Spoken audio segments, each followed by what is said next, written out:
I'd like to introduce our next moderator for our next panel. We have two remaining panels. This is one of them. Our next moderator is a young Palestinian activist in our community who has done tremendous work in our community, especially in the Inland Empire. Sana Ibrahim is the board member of the Palestinian American Women's Association. She has been a board member of PAWA for 8 years and was actually elected president and has been president for the past 2 years. Sana is a graduate of Communication Studies and Arabic Language and Culture from Cal State San Bernardino. She is born to refugee parents. Sana maintains her relationship to Palestine by frequent visits and research on contemporary Palestinian culture through art forms. So please help me welcome our dear friend Sana Ibrahim.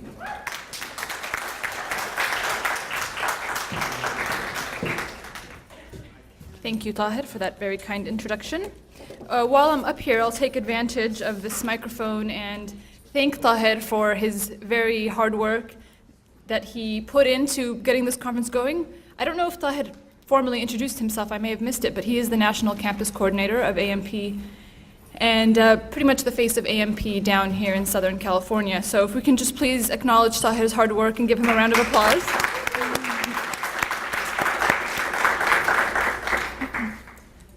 Our first speaker for this session will be Dr. Hatem Bazian, who you met earlier this morning. Just a quick bio. He is a co-founder and is on the board of trustees and a faculty member at Zaytuna College. He is a co-founder and chair of AMP, and Dr. Hatem's desire is to contribute a better understanding of Muslim attachment and informed political attitudes towards Palestine. And without further ado, Dr. Hatem will be speaking on the Palestinian Story of Perseverance for the past 65 years.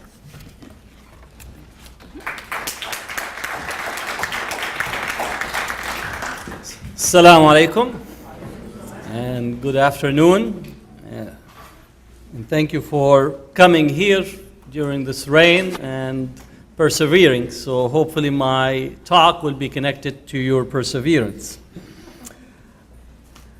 What I wanted today is to situate the Palestine cause, because there are many ways that we could think of Palestine. There are some who would think of it about a national liberation struggle, and at least part of the history of Palestine has been attempting to reach a national liberation struggle. Also could be thought of in terms of Arab political discourse, both its distorted one and that which is not. So we could locate Palestine in relations to that discourse. We could also think of Palestine and its emergence into modernity, even though that we are right now talking about post-modernity, and some in other neighborhoods are post-modernity, and then going back to revert to try to find out what modernity means. So we could look at it in that lens. We could also think of Palestine as it relates to the end and the collapse of the Ottomans and what happened in post-Ottoman division, post-Ottoman demarcation in general. But my preference in speaking about Palestine is to look at Palestine from the colonial lens. Because in the colonial lens, you actually combine and can speak about all those elements combined, and also locate Palestinian struggle in resisting colonization and situate it broadly as a global phenomenon, rather than only thinking of the Palestinian as a localized struggle. And therefore, we have to begin the discussion about Palestinian perseverance and struggle within colonization. Now, many of us think of Palestine was only colonized in 1948. And I would say that history would be the dumbing down effect of locating Palestinian history in 1948.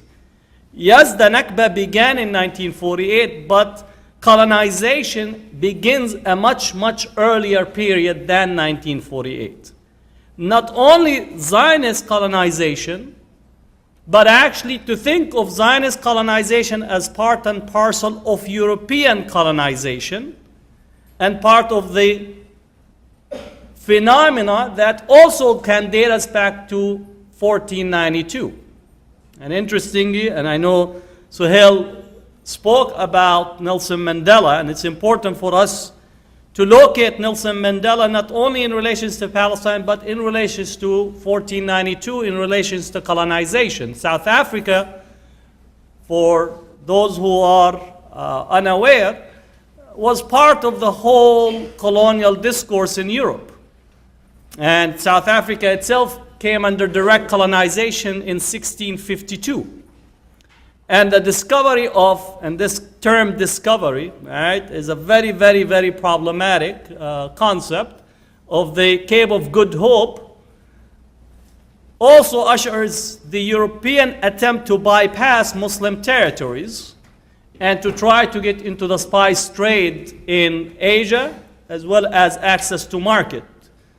And the discovery of a bypass route to not go through Muslim territories is a significant period in world history. Because the world trade system at the time, prior to emergence of colonization, was not based on sovereign states controlling economic routes, nor was it done with race being embedded in it. Actually, when the Portuguese arrived to Asia, in their writing, they tried to identify where whiteness is present, and they engaged in the trade in the name of the crown. That was not the case prior to this in most of Asia. So, Palestine as a colonial enterprise specifically begins with the French invasion of Egypt, because Napoleon himself writes to the Jewish population of the East, calling on them to join his colonial project, with the promise that he will deliver Palestine to them as a homeland. Now, to understand why would Napoleon come to Palestine, comes to Egypt, because he actually goes from Egypt, takes a campaign up north, and the people of Akka in Palestine defeats the army of Napoleon. That is something that is not actually talked about. Akka withstood Napoleon's army and pushed him back before his defeat against the British. By the time that the British come onto the coast of Alexandria and defeat his army, he was already defeated by the Palestinians, and many of the French soldiers already have died as a result of the prolonged siege of Akka, as well as yellow fever. And therefore, it was Akka that defeated Napoleon before the British came to confront his already depleted army around Alexandria. The bigger question that we need to ask is, why would Napoleon come with the idea of trying to create a Jewish state or a Jewish land in Palestine? Because he was functioning with anti-Semitic understandings that Europe needs to get rid of its Jewish population. And therefore, he was thinking he might strike two birds at once. On the one hand, he cements French colonization project, and on the other, he would manage to push the Jews out of Europe into Palestine, something that the British succeeded to do just a mere 120 years thereafter.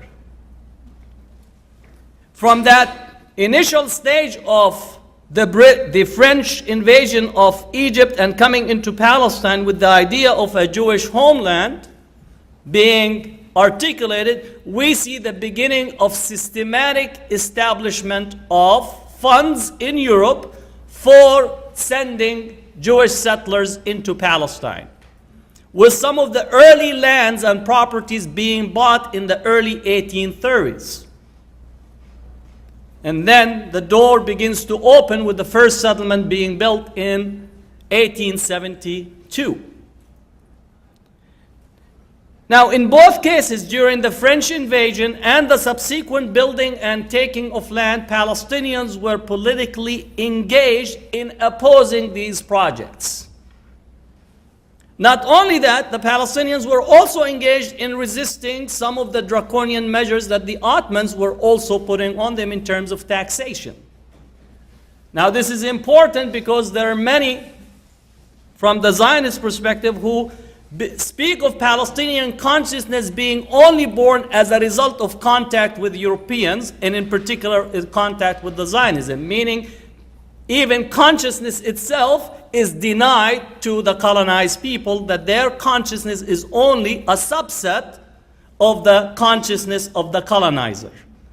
So in here, Zionism and many of the Zionists in their discourse deny this particular aspect by saying that the Palestinians did not have an idea of who they are and only began to assert their particular Palestinian identity in relations to nationalism when they contacted, or when Zionism came in contact with them.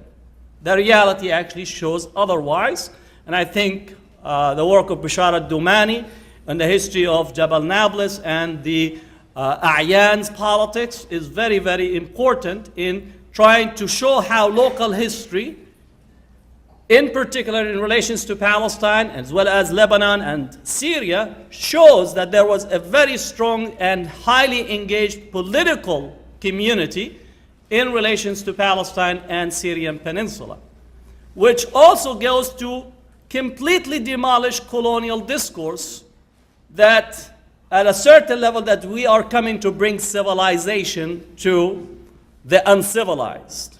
Not knowing that the uncivilized are the ones that claiming to be engaged in the civilization project. So Palestine was part and parcel of this colonial discourse that is taking place. Now we enter into the 20th century knowing that the colonial project has already been laid out, and what we have is a major disaster that takes place for the Arab world and the Muslim world during the First World War. All right? The First World War is a major crisis because what happens, similar to what possibly we're experiencing today, the British and the Allied forces in the First World War, or the Axis of the First World War, managed to get the Arab world, and here I'm using the Arab world metaphorically, to line up with them opposite the Ottomans. And this is where we get the so-called the Great Arab Revolt. And I always say that the Great Arab Revolt was not Arab, nor was it great.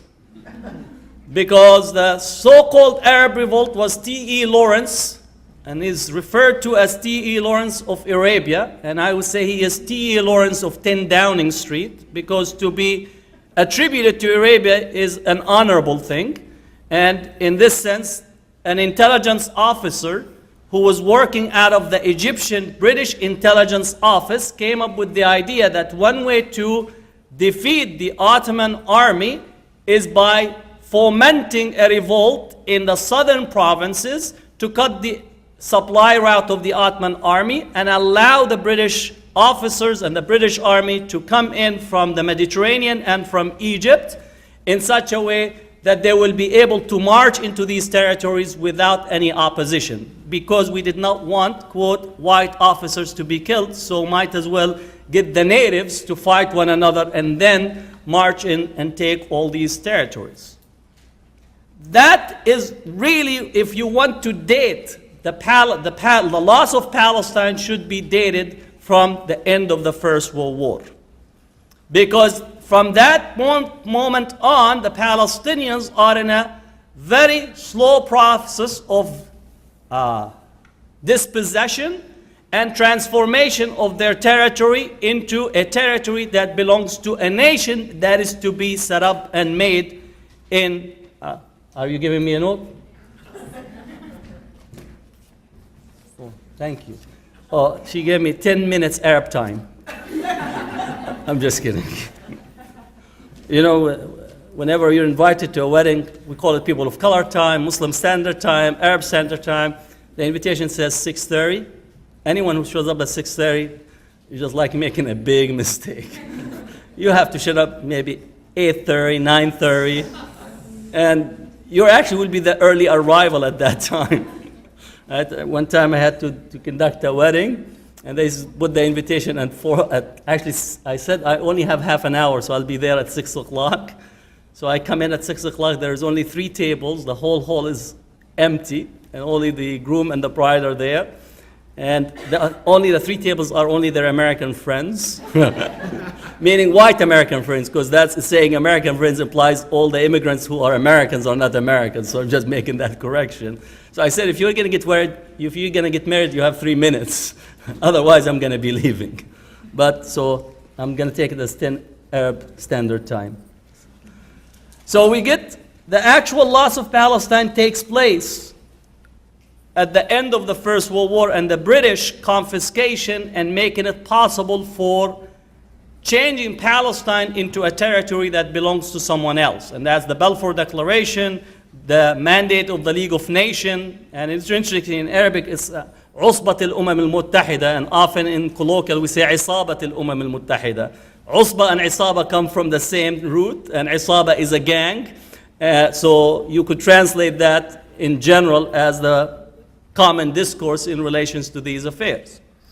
Now, once again, the Palestinians in end of First World War and also during the League of Mandate of Nations were politically engaged and opposed the attempt to dispossess their territory and their land.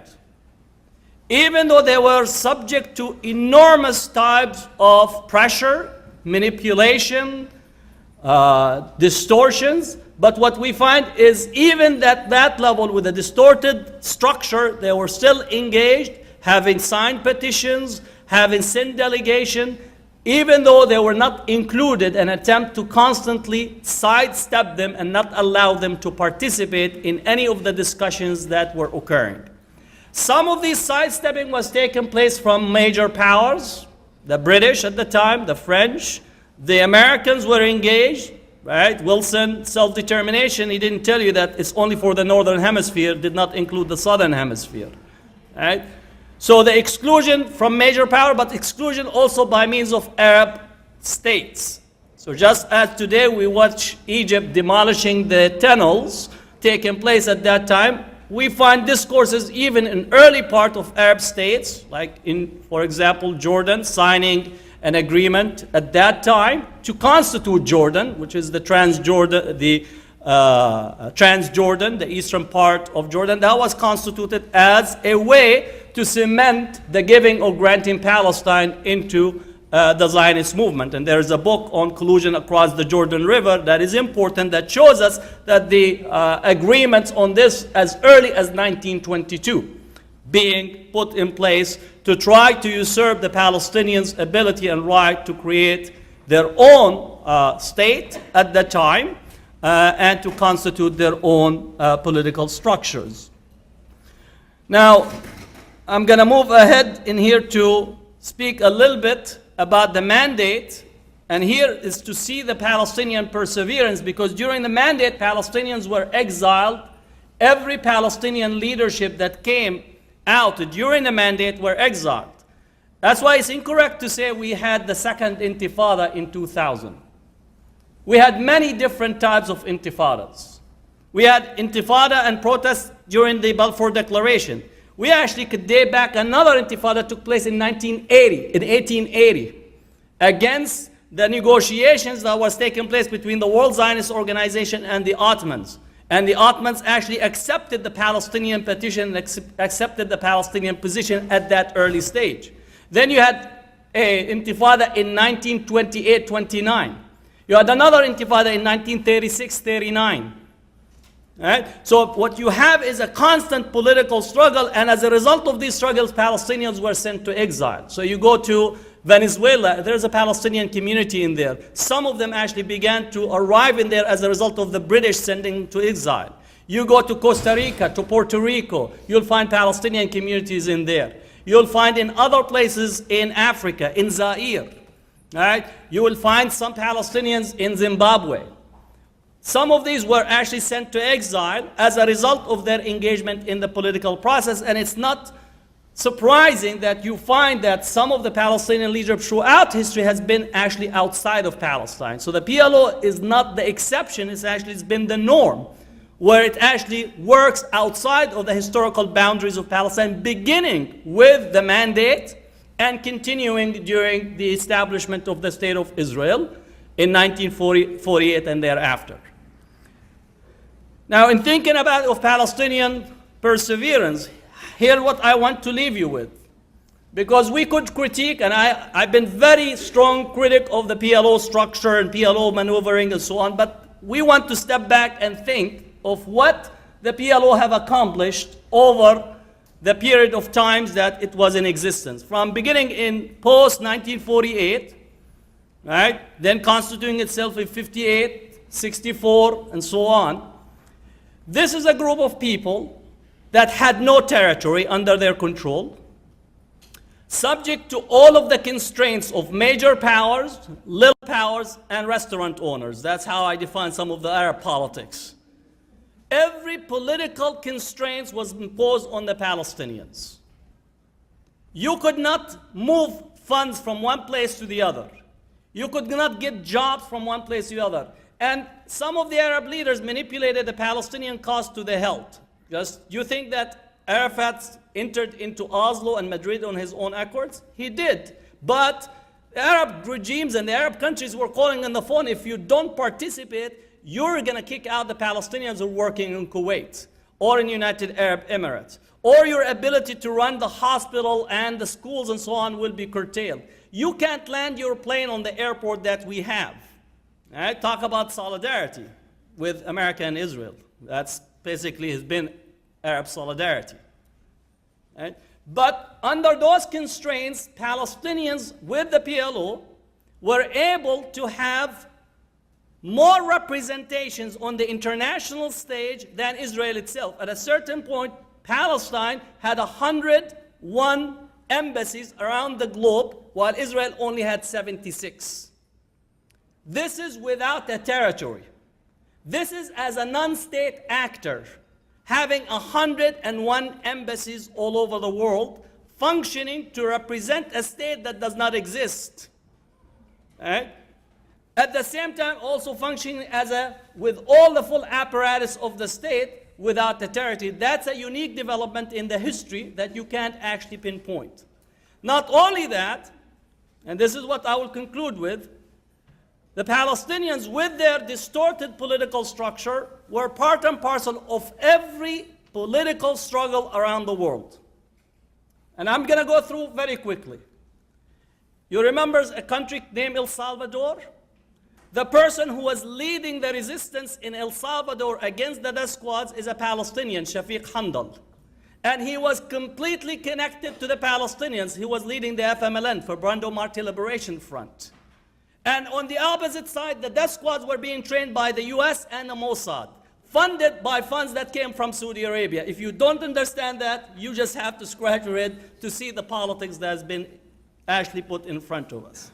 In South Africa, as we celebrate Nelson Mandela, and there's a picture that I put out yesterday on my Twitter from 1962, where he actually was in Algeria to get training.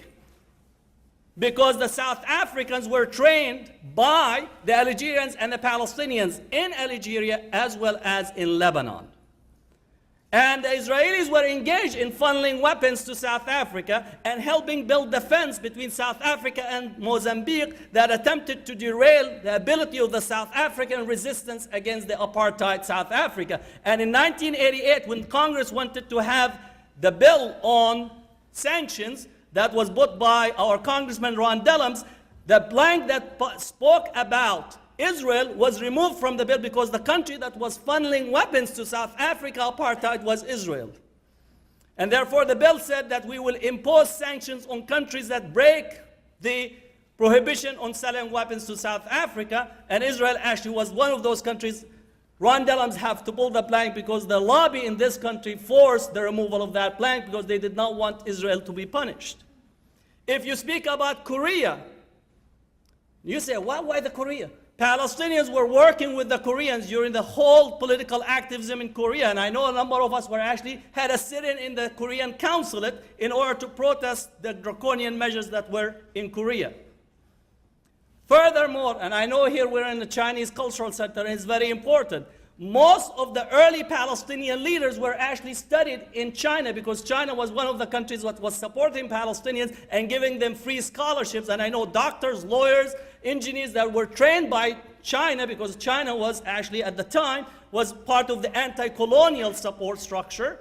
And therefore that relationship dates back all the way from the 1960s, 70s, and some of the profound leadership in the Palestinians come from being trained and educated in China. China, yeah, and there are also large links historically. The longest ongoing trade relationship is between China and much of the Muslim world, Arab world, and Africa. It's called Silk Trade Route. It's not the one that you get at Walmart. It's the real silk, all right? For those who really, these are the history that we need to drudge up. So when somebody says about globalization, you need to understand what they're saying is capitalism without excuse. That's what globalization today. We all the time had globalization, but it was a mutual benefit, mutual understanding, mutual appreciation, strengthening both economies. Not like today where we put Walmart to demolish every economy that is local and just pay people at 15 cents on a dollar and think that we're actually bringing progress and think that this is the way how economies needs to produce. So these are the things that we need to understand when we speak about Palestinians and the perseverance and the struggle, is that we're not going anywhere. If you go up to Alaska, there will be a Palestinian, holy Palestinian flag, as well as a Latino and someone else that is in solidarity with them, because the Palestinian struggle has been part and parcel of all of the political struggles, including in this country, in the United States, when the Black Panther, with the Malcolm X and the activists in this country got in a difficult position, they seek refuge in the Arab world. They seek refuge in Egypt. They seek refuge in Algeria. They seek refuge in Lebanon. And it's interesting that these relationships are never spoken of and only bring in all those who actually only speak of whiteness as a way to create solidarity, rather than speaking of real solidarities at a time where a demand and a push for different politics and different articulation needs to be taking place. So I know that I took more than 10 minutes, but thank you. Assalamu alaikum.